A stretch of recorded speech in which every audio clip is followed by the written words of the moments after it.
dilakukan para politisi baik menuju kursi pencalonan legislatif hingga pemilihan presiden, termasuk mengedepankan politik identitas. Atau melakukan eksploitasi atau politisasi identitas adalah ketika orang menggunakan identitas bahwa politik identitas itu NU akan melawan politik identitas.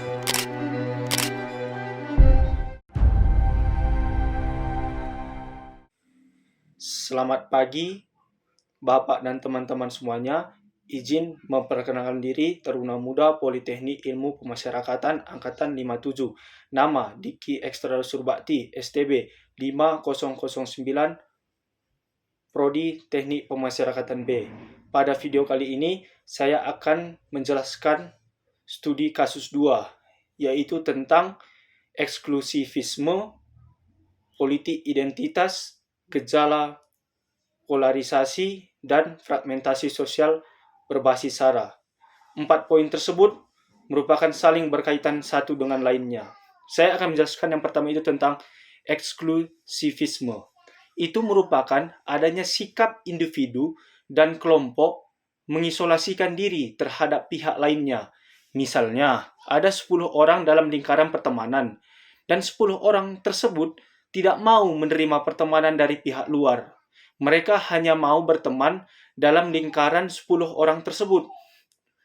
Dan eksklusivitas ini adalah bahan utama politik identitas. Nah, politik identitas secara umum dikaitkan dengan aktivitas dan gerakan sosial politik, baik yang dilakukan secara individu maupun kelompok, untuk membuat pengakuan yang lebih luas dari publik.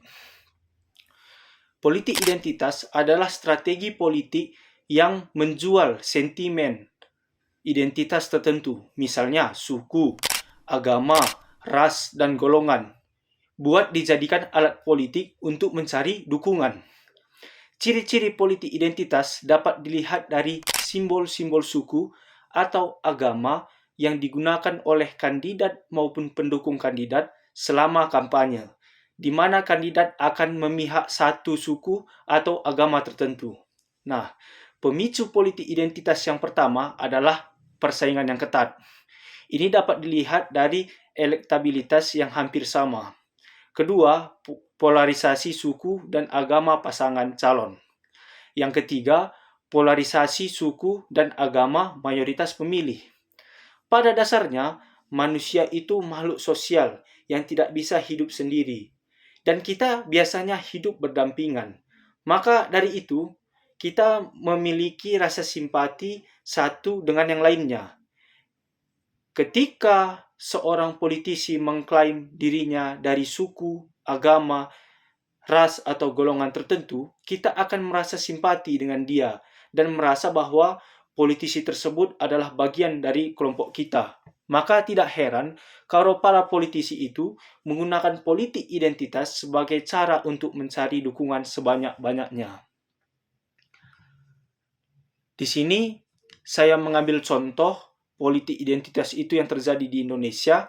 Yang pertama itu pada saat putaran kedua Pilkada DKI Jakarta tahun 2017, di mana Bapak Basuki Cahayapurnama atau yang disebut dengan Ahok itu kan berpasangan dengan Bapak Jarod Saiful Hidayat yang bersaing dengan Bapak Anies Baswedan yang berpasangan dengan Bapak Sandiaga Uno untuk menduduki kursi jabatan gubernur dan wakil gubernur DKI Jakarta.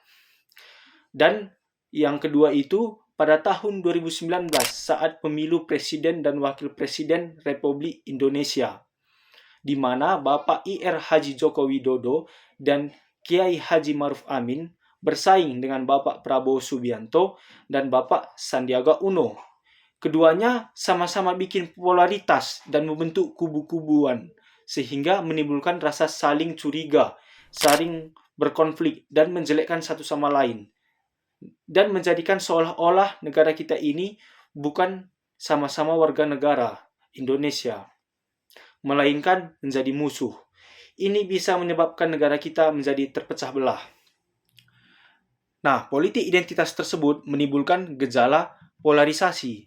Nah, polarisasi politik ini karena komitmen yang kuat terhadap suatu budaya ideologi, atau kandidat, sehingga memecah suatu kelompok. Polarisasi membuat suatu kelompok menganggap pandangan dan prinsipnya yang paling benar. Beranggapan kelompok yang berseberangan itu salah pandangan politik dan moralitasnya.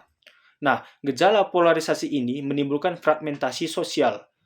Fragmentasi sosial adalah suatu kondisi di mana terjadi pemisahan atau perpecahan dalam masyarakat yang mengakibatkan terjadinya kesenjangan sosial dan kehilangan rasa solidaritas antara kelompok masyarakat.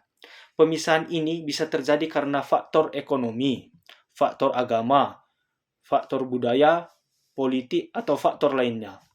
Fragmentasi sosial dapat menyebabkan munculnya perbedaan dalam hal akses terhadap sumber daya, kesempatan, dan hak-hak sosial. Untuk mengatasi fragmentasi sosial diperlukan upaya yang komprehensif dan terpadu, seperti meningkatkan kesadaran sosial, meningkatkan kesejahteraan sosial, meningkatkan toleransi antara kelompok masyarakat, dan meningkatkan kualitas kehidupan politik. Nah, di sini saya akan menjelaskan kaitannya eksklusivisme, politik identitas, gejala polarisasi yang menyebabkan fragmentasi sosial itu dengan Pancasila. Nah, keempat hal tersebut yang saling berkaitan satu dengan lain bertentangan dengan Pancasila, terutama pada sila ketiga, yaitu Persatuan Indonesia. Karena dapat membuat orang atau kelompok menjadi berkubu-kubu, menganggap pemahamannya yang paling benar, sehingga dapat menimbulkan bangsa menjadi terpecah belah, dan mengancam persatuan bangsa. Dan politik identitas itu juga bertentangan dengan sila pertama, yaitu ketuhanan yang Maha Esa. Karena menjadikan warga negara Indonesia itu tidak bersatu dan menjadi terpecah. Padahal kita tahu sila pertama mengajarkan untuk melaksanakan kebaikan yang didasarkan pada ajaran Tuhan. Mungkin itulah yang bisa saya sampaikan. Sekian dari saya. Terima kasih.